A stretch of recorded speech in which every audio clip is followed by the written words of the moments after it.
Good afternoon, everyone. Welcome to the Trinity House.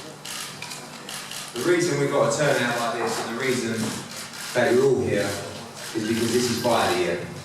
This is the biggest fight in Britain this year, without any shadow of a doubt. We're here today for the first press conference for Bout Intentions, a fight for the vacant British heavyweight title, the Commonwealth heavyweight title, and the WBC International heavyweight title at the sold-out old O2 Arena on December the 12th.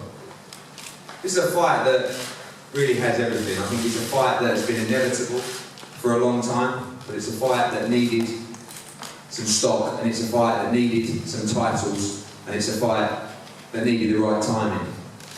Here you have a guys with a huge amount of history, bad intentions. Couldn't think of a better title for this fight. Before I talk more about the fight and the card, I'm going to pass over to Adam Smith, head of Sky Sports Boxing and exclusive broadcast partner.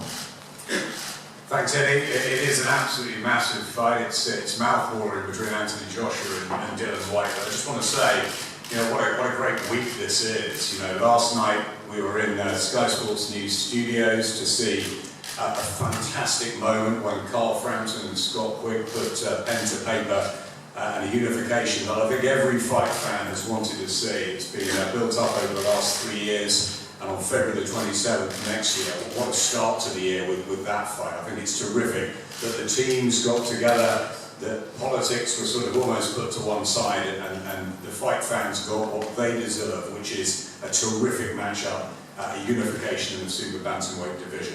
That's terrific, and I can't wait personally for Saturday night and Callum Smith and Rocky Fielding, because for me, that equals it. That is one of the fights of the year. I think it's an absolutely magnificent matchup between two young, unbeaten guys. It's a 50-50 fight, something Callum, something Rocky, and the Echo Arena is going to be absolutely rocking on Saturday night. Now these two, unbeaten again, heavyweights, with a history, don't like each other, both can fight. I think it's terrific, and I think this is what's great about boxing at the moment in Britain, getting these sort of matches together. I think it's hats off to the fighters for signing to get on these big cards and to put their reputations and their careers on the line each and every time. I think it's terrific that Dillian Whyte's stepped up to the plate. Anthony Joshua with all the hopes of a nation on him, and Dylan's confident that he can down Joshua and he can be the one to take British heavyweight boxing forward. You add Tyson Fury's big shot at Vladimir Klitschko in a few weeks. I tell you what, we're in a good sport in a very, very good place. And I want to thank the fighters for taking these fights. Thank you, Adam.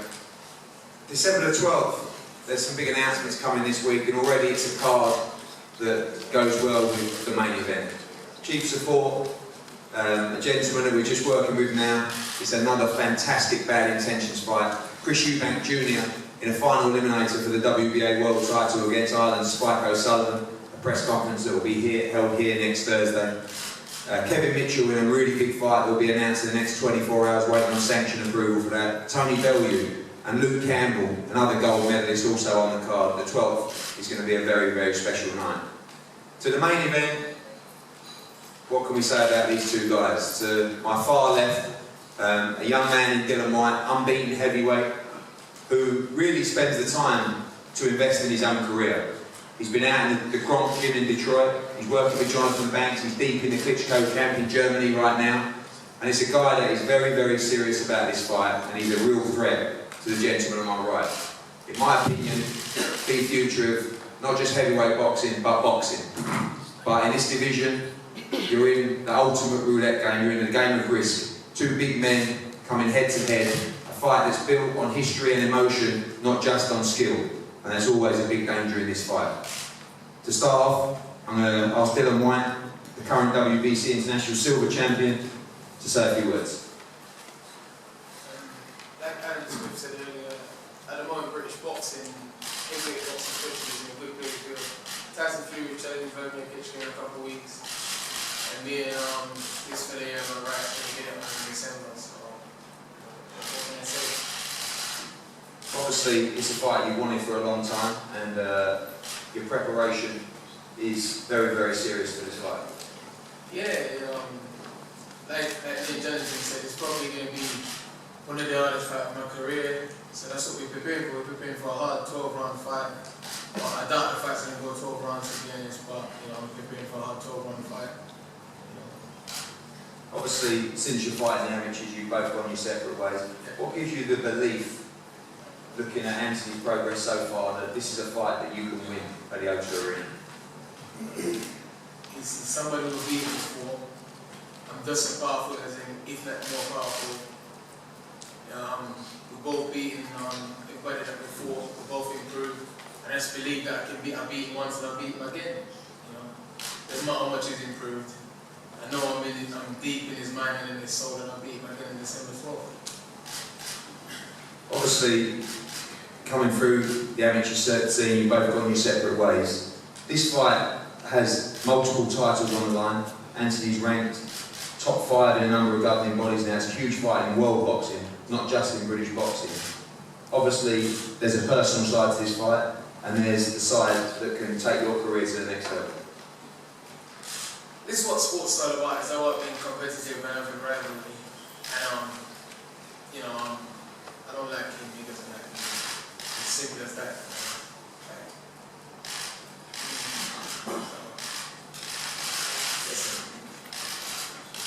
Listen, I ain't got much to say. Anthony, obviously the biggest fight of your career so far, without a doubt. Progression's been very smooth, and I know that obviously back returning from training camp, this is a fight you're taking very seriously. Yeah, that's like the rest of the fights I've been in. Just got to approach this on the same attitude I've approached all my professional career. And I don't want to try and do anything too early. It's like sometimes it's working, doesn't need change. So I'm just going to approach it with the same professional attitude I approach everyone.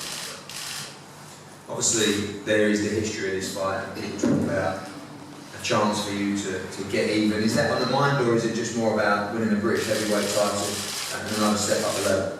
Another step up the ladder. British title, especially. No matter if it was Dillian or it was someone else. Like I said, I'd approach this with the same hunger, the same attitude I'd approach any one of my fights. This one has a bit more meaning to it, I think, with all the like, little trash talking and the attention around the fight.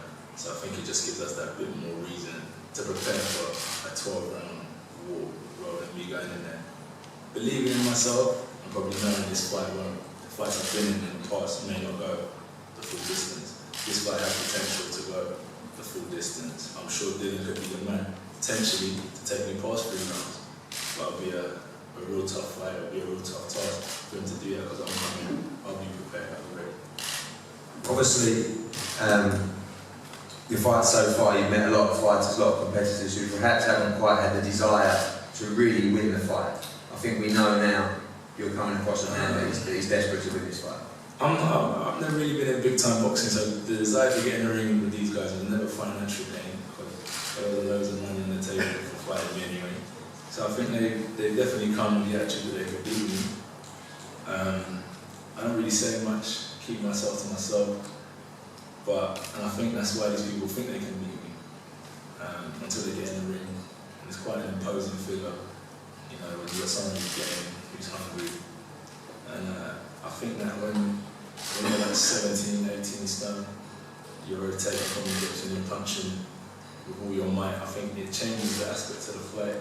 Everything that you believed you thought you could do, I think it changes. So I think that's where some of the fights have gone wrong. But I don't think that Dillian's attitude is no different to the last 14 opponents I've had that wanted to come and beat me. I think they all want to jump on this hype train, become, get on the sky and start promoting themselves. So it's no different, I don't think. I have to disagree. Obviously, he'll get a lot of confidence from the amateur bout. Of course. Different levels now. I mean, what's different from them? Why shouldn't he take another lead from that bout? Nothing's different. Still the same fighters. Still hungry. Still been grafting away for the last 7 years. Same ring, same men in there. The ring ain't changed. One referee. Just got to go in there and give it your best. The best man will come out victorious. And finally, gentlemen, before we post the photo, giving a prediction for the fight. I know some fighters don't make predictions, but there must be a way you see this fight mapping out in your head. I'm not one of the old men who's fought in his last 14 fights. His average age of opponents were what, 38 or something? 30, 38, 39 or something? Listen, young, hungry. I've beaten him before. And listen, you know, so if you take all the credit, you did good the first time, show always come back.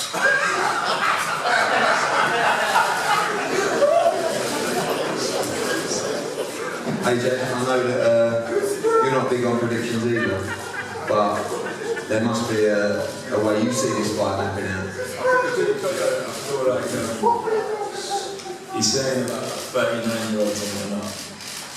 They don't step in the ring, I'll get the result, and then it'll be the next man that will try and step up and try and defeat me. So for me, it's hearsay whether I fought 39-year-olds, 12-year-olds, or 25-year-olds. It's not hearsay, it's facts. Okay, so that's why you're here now. That's why Dylan's here now, to try and change the course. So once I get past Dylan, I just want to hear what the next person will sit on the table and say. So that's why Dylan's here now, is to give me a young, hungry fighter, put a British title on the line, make it more interesting. It's But good. once I get past Dylan, I'll be interested to see what the next man has to say. You won't be getting past me, for sure you won't be getting past me. That's my prediction, Eddie. Yeah, that's fine. If you want to go get past me, you're going to get knocked out. Between the 6th and the 8th round, you're going to get knocked out. You gonna leave it that long? Yeah, I wanted to go long. I heard that you like stuff to be over quick, but I wanted to go long. I heard that you like quickies, I don't really like quickies, so I like to put my time in and take a bit of time.